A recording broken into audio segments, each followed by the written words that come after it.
आज करते हैं टेंजेंशियल एंड नॉर्मल वेलोसिटीज। ठीक है बेटा। To find the tangential and normal component of velocity of a particle moving along a plane curve. ठीक है, क्या निकालना है? Tangential normal component of velocity. Let A B A fix point. हमने मान लिया एक फिक्स पॉइंट है on the plane curve A B. ये कर्व ए बी के ऊपर ए फिक्स्ड पॉइंट है ऑफ ए मूविंग पार्टिकल। किसी चलते हुए पार्टिकल का ए पॉइंट फिक्स है, इससे इसने मूव करना शुरू किया, बी पे गया। Let P and Q be the position. P and Q be the position of the particle at any time t and t plus delta t. और हमारा जो आर्क है ए पी ये क्या है? एस है। और आर्क हमारा क्यू ए क्यू हमारा क्या है? एस प्लस डेल्टा एस है। इसीलिए हमारा आर्क पी क्यू क्या आ गया? डेल्टा एस आ गया। ठीक है। लेट हमने मान लिया psi and psi plus delta psi be the angle that the tangential at P and Q make with fixed line. इसने मान लिया कि ये जो साई और साई प्लस डेल्टा साई है वो ये पॉइंट्स क्या हैं? पी और क्यू हमारे इस प्लेन के साथ में ये जो टेंजेंट हम ड्रॉ कर रहे हैं, ये टेंजेंट और ये टेंजेंट और ये टेंजेंट हमारे इस हॉरिजॉन्टल लाइन के साथ एंगल बना रहे हैं साई प्लस डेल्टा साई। ठीक है। ड्रॉ करते हैं हम Q M perpendicular to O P and join करते हैं कोड पी और क्यू को। लेट क्यू पी एम क्या है? थीटा मान लिया हमने। Q P M, Q P और एम, ये जो ट्रायंगल बन गई इसमें एंगल ये थीटा हो गया। अगर क्यू पी को अप्रोच करता है तो थीटा जीरो को अप्रोच करेगी, मतलब अगर ये सेम लाइन पे लाई कर रही हैं तो इसका मतलब टेंजेंशियल वेलोसिटी एट पी पे टेंजेंशियल वेलोसिटी क्या हो जाएगी? Displacement along the tangent at P in time delta T, that is P और एम। पी एम होगी tangential velocity, P M upon delta T. अब पी एम क्या है? Code P Q cos theta. P M यही है ना, code P Q cos theta, that is code P Q upon arc P Q.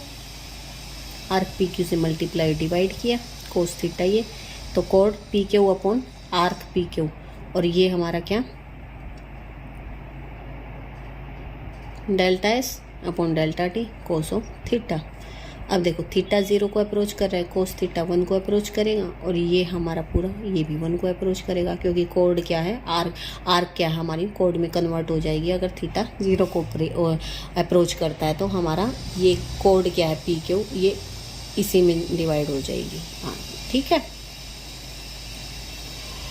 तो ये भी वन अप्रोच कराया, ये भी वन अप्रोच कराया, तो ये बच गया हमारा डेल्टा एस। और जब टाइम लिमिट ऐसी होती है tends to zero, delta s upon delta t, तो ये कन्वर्ट हो जाएगा d s upon d t. तो टेंजेंशियल वेलोसिटी हमारी क्या आ गई? D s upon d t. अब आता है नॉर्मल पॉइंट पे। ठीक है। नॉर्मल पे हमारा क्या आ जाएगा? क्यू एम आ जाएगा। क्यू एम अपॉन यानी code P Q sine theta, that is code P Q sine theta. अब साइन थीटा अगर थीटा जीरो को अप्रोच कर रहा है, साइन थीटा जीरो को, तो नॉर्मल वेलोसिटी क्या आ जाएगी? जीरो आ जाएगी। ठीक है। अब निकालते हैं टेंजेंशियल एंड नॉर्मल एक्सेलरेशन। ठीक है। इसके लिए एक्सप्रेशन वो सारी चीज़ें हो गई, साई प्लस डेल्टा साई। अब ये साई ये है, ये एंगल क्या आ गया? इन दोनों टेंजेंट्स के बीच में डेल्टा साई। ये v plus delta V velocity, इस पॉइंट पे v वेलोसिटी हो जाएगी। Let P Q be the position of the particle is moving along a plane curve at t and t plus delta t respectively. Let the tangent at P and Q makes angle theta and psi plus delta psi with X axis. और हमारा A P और ए Q क्या है? ये है। अब length of arc delta S हो गई। लेकिन पहले हम डिस्प्लेसमेंट पढ़ रहे थे, अभी हम वेलोसिटी पढ़ेंगे। वेलोसिटी कंपोनेंट है वी और v plus delta s P Q points पे।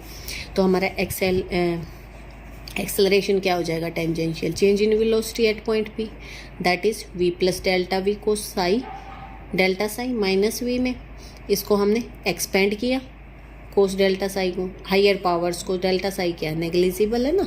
ठीक है, बहुत कम है वैल्यू है इसकी, लेकिन अगर हायर पावर है तो वो नेग्लेक्ट हो जाएंगी।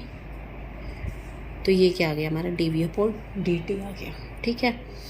नहीं सॉरी, ये v plus delta v minus v. अब v से v कैंसिल, तो ये आ गया d v upon d T.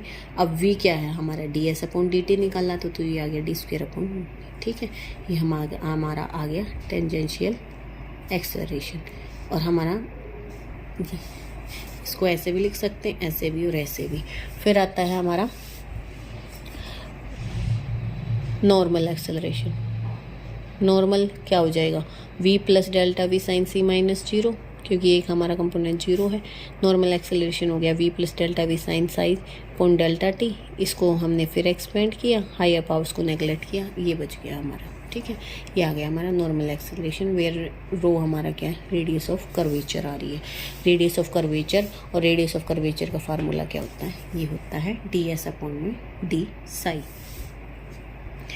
फिर आता है vector method to find the tangential and normal component of velocity and acceleration of a particle moving along a plane curve. Tangential और नॉर्मल वेलोसिटी हमने माना एक fix point A on the plane curve A B of a moving particle P Q be the position of particle at any time T plus delta t respectively, जैसे कि ये figure है हमारा।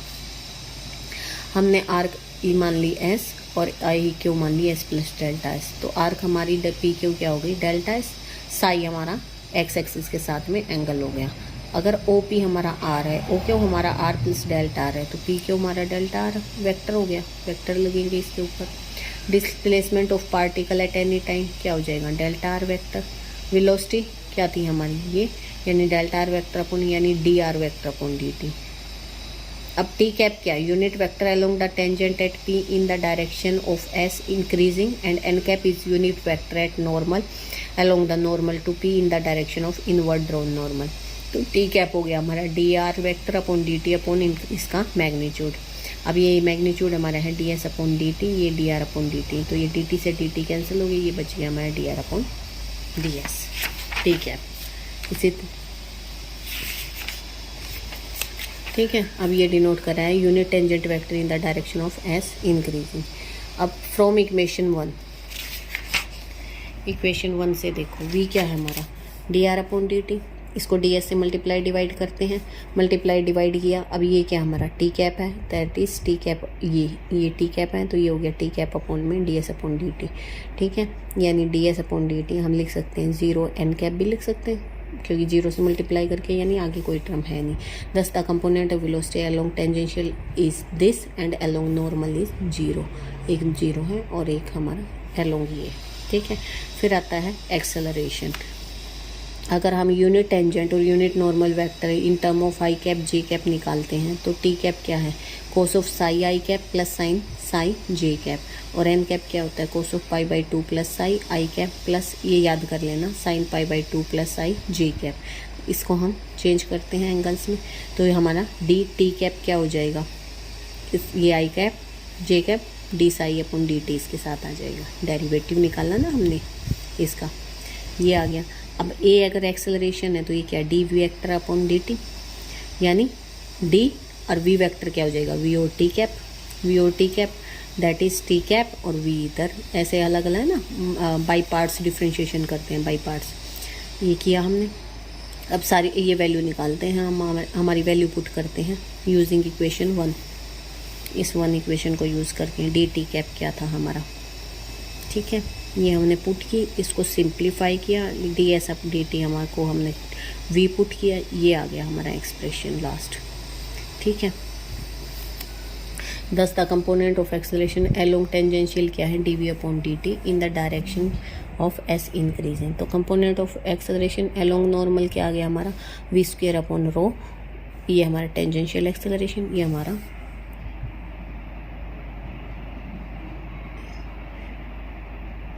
ये दोनों हमारे टेंजेंशियल एक्स में, इसको या तो ऐसे लिखो या तो ऐसे लिखो। ठीक है, फिर आता है रिजल्टेंट एक्सेलरेशन, वो तो हमें पता ही है, टेंजेंशियल एक्सेलरेशन का स्क्वायर प्लस में नॉर्मल एक्सेलरेशन का, इन दोनों कंपोनेंट्स का स्क्वायर करके ऐड करके रूट निकालते हैं तो वो रिजल्टेंट आता है। अगर resultant acceleration makes angle beta with the tangent at P के साथ में बीटा एंगल बना रहा है, तो वो कैसे निकालेंगे, tangent beta normal acceleration upon tangential acceleration for a particle moving along a straight line, the radius of curvature is infinite and hence normal acceleration is 0 हो जाएगा। ठीक है।